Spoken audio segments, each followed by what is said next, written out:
Шара ярышлар формасында оештырылган катнашучылар мәктәпкәчә белем бирү учреждениесенең урта һәм өлкән төркемдәгеләре.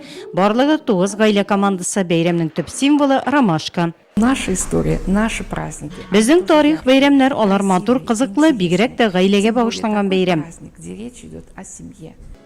Бәйгеләр төрле, алар үз гаиләңне бәялә, ромашкалар җый, гаилә бюджетын сана. Максат биремнәрне беренчеләрдән булып үтәү, моның өчен әти-әниләрдән җитезлек һәм тапкырлык сорала.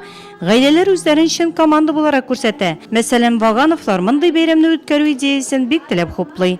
Все замечательно, все понравилось, все прям. Барысы да әйбәт, кызык, балаларның әзерләнүләре ошый. Так подготовленные были. Мин катнаштым һәм бу бәйрәм бик ошады.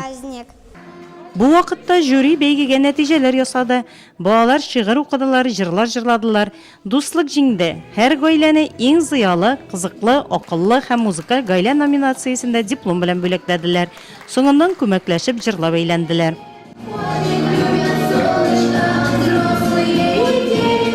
Наши родители такие. Әти-әниләр бик актив, кызыклар, дуслар, барысы да актив катнашты. Үзләрен яхшы яктан гына күрсәттеләр. Все достойно. Бәйрәм бик күңелле үтте һәм һәркем күңелендә онытылмаслык кичерешләр калдырды. Хәзер һәр сабый бәхетнең дус һәм нык гаиләдә булганын белә.